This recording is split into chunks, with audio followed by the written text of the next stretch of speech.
Selamat pagi Bapak Ibu Saudara-saudara yang dikasihi oleh Tuhan Yesus Kristus.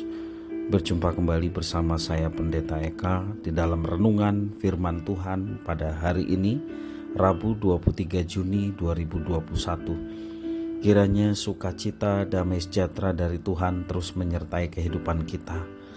Yang sakit Tuhan sembuhkan, yang sehat tetap sehat, dan penuh dengan sukacita damai sejahtera. Mari Bapak Ibu Saudara-saudara, tiada hentinya kita terus belajar firman Tuhan. Hari ini kita sampai pada kitab 1 Raja-Raja pasal 15, kiranya boleh memberkati kehidupan kita. Mari sebelum kita merenungkan, kita akan berdoa terlebih dahulu. Tuhan Allah Bapa di surga yang kami puja sembah dalam nama Tuhan Yesus, kami bersyukur hari yang baru Tuhan percayakan pada kami. Kami mohon terus kekuatan yang dari Tuhan untuk kami menjalani kehidupan. Dan kami mau terus berpegang pada firman Tuhan yang menjadi kekuatan kami menjalani kehidupan. Mampukan untuk kami dapat mengerti, memahami apa yang Kau maksudkan, dan juga setiap kebenaran yang kami dapatkan, kami dapat terapkan dalam kehidupan kami setiap hari. Terpujilah nama-Mu Bapa, inilah diri kami. Kami siap sedia belajar firman Tuhan. Demi nama Tuhan Yesus kami berdoa. Amin. Bapak Ibu Saudara-saudara yang dikasihi oleh Tuhan, saya bacakan di dalam ayat yang pertama sampai yang ketiga. Ini mengenai kisah Raja Selatan dari keturunan Rehabeam. Dalam tahun ke-18 zaman Raja Yerobeam bin Nebat, menjadi rajalah Abiam atas Yehuda. 3 tahun lamanya ia memerintah di Yerusalem. Nama ibunya ialah Maaka, anak Abisalom. Abiam hidup dalam segala dosa yang telah dilakukan ayahnya sebelumnya, dan ia tidak dengan sepenuh hati berpaut kepada Tuhan Allahnya seperti Daud moyangnya. Meski hubungan Abiam dan Asa adalah ayah dan anak, kehidupan keduanya sangat bertolak belakang.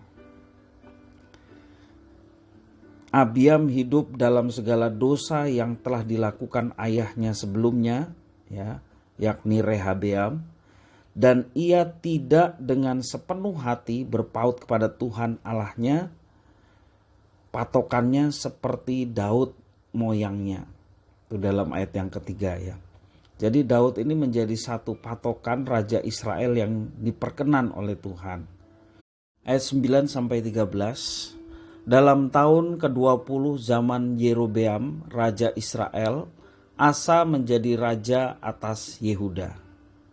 40 tahun lamanya ia memerintah di Yerusalem. Nama neneknya yang perempuan ialah Maaka, anak Abisalom. Asa melakukan apa yang benar di mata Tuhan seperti Daud bapa leluhurnya. Ia menyingkirkan pelacuran bakti dari negeri itu dan menjauhkan dari segala berhala yang dibuat oleh nenek moyangnya. Bahkan ia memecat Maaka, neneknya, dari pangkat ibu suri karena neneknya itu membuat patung Asyera yang keji. Asa merobohkan patung yang keji itu dan membakarnya di lembah Kidron. Bapak Ibu Saudara, dari ayat yang barusan saya baca ini kita melihat ada perbedaan ya. Kalau kita perhatikan, kalau Abiam ayahnya melakukan seperti ayahnya Abiam yaitu Rehabeam, apa yang jahat di mata Tuhan. Sebaliknya Asa melakukan apa yang benar di mata Tuhan seperti kakek moyangnya yaitu Daud. Ia menyingkirkan pelacuran bakti di negeri itu dan menjauhkan segala berhala yang dibuat oleh nenek moyangnya Maaka ya. Kalau kita perhatikan di sini sangat menarik. Kita bandingkan kedua orang ini dibandingkan dengan Daud bapa leluhurnya. Dan hasilnya bagaikan langit dan bumi. Yang satu hidup dalam dosa sebagaimana ayahnya Rehabeam, yang lain sungguh berbeda. Penulis kitab 1 Raja-Raja ini merasa perlu memperhatikan ada peranan Maaka, anak Abisalom. Maaka ini adalah ibu dari Abiam dan nenek dari Raja Asa. Ya. Maaka membuat patung Asyera dan menyembahnya tentu saja. Nah, jika Abiam sangat dekat dan menghormati ibunya, Asa justru berani memecat Maaka dari jabatan ibu suri, ya, di dalam ayat yang ke-13 tadi. Bahkan ia memecat Maaka neneknya dari pangkat ibu suri karena neneknya itu membuat patung Asyera yang keji. Asa merobohkan patung yang keji itu dan membakarnya di lembah Kidron. Jadi itu perbedaannya antara Abiam dan juga Asa, anak dari Abiam. Bisa disimpulkan dalam keadaan yang buruk pun bisa muncul sesuatu yang baik. Artinya dalam kondisi keluarga kerajaan Yehuda keturunan Daud yang buruk dari mulai Rehabeam dan Abiam, bisa muncul sesuatu yang baik, yakni anak dari Abiam, Raja Asa. Meski pengaruh Maaka sangat kuat dalam diri Abiam anaknya, namun pengaruh itu memudar dalam diri Asa. Kalau mau, Tuhan sanggup menjadikan secerah sinar nyala api dari segala yang serba kelam. Hanya persoalannya kembali kepada manusia. Apakah dia mau menjaga nyala api itu? Itulah yang dilakukan Asa. Dia tidak tenggelam dalam kekelaman penyembahan allah-allah lain sebagaimana ayahnya Abiam dan nenek moyangnya Rehabeam melakukan apa yang keji di mata Tuhan. Dia berpaut kepada Allah sebagaimana Daud nenek moyangnya yang berpaut kepada Allah sehingga menjadi patokan atau menjadi standar yang seharusnya ada dalam kehidupan kerajaan dinasti Daud. Bapak Ibu Saudara-saudara, namun di dalam kisah Asa ini ada sesuatu yang sangat disayangkan.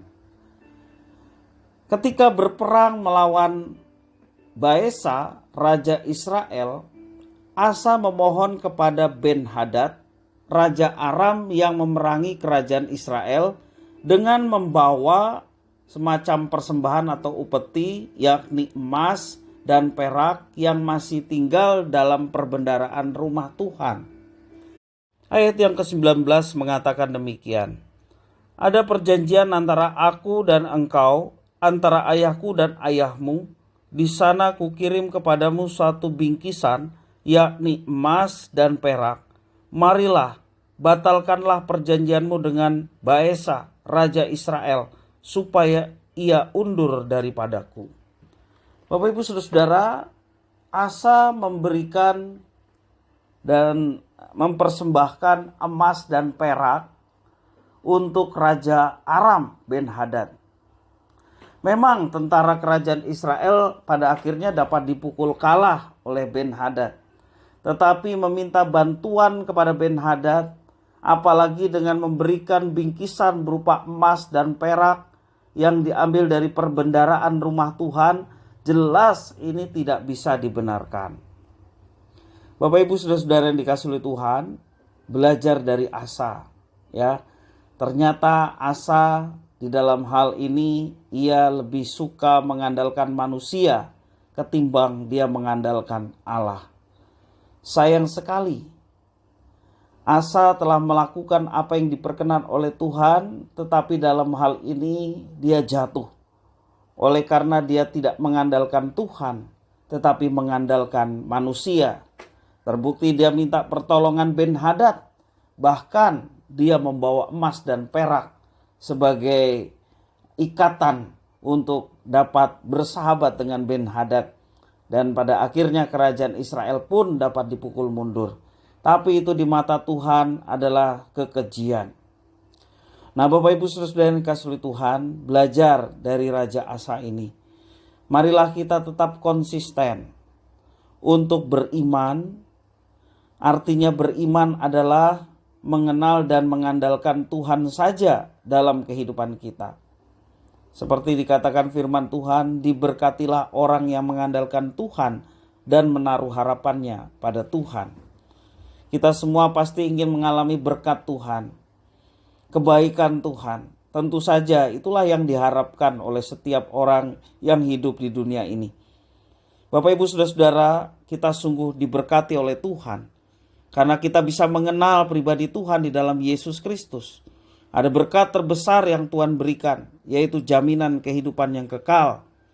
Tidak dapat diperoleh oleh yang lain, tetapi hanya disediakan dan kita mendapatkannya melalui Allah di dalam Yesus Kristus.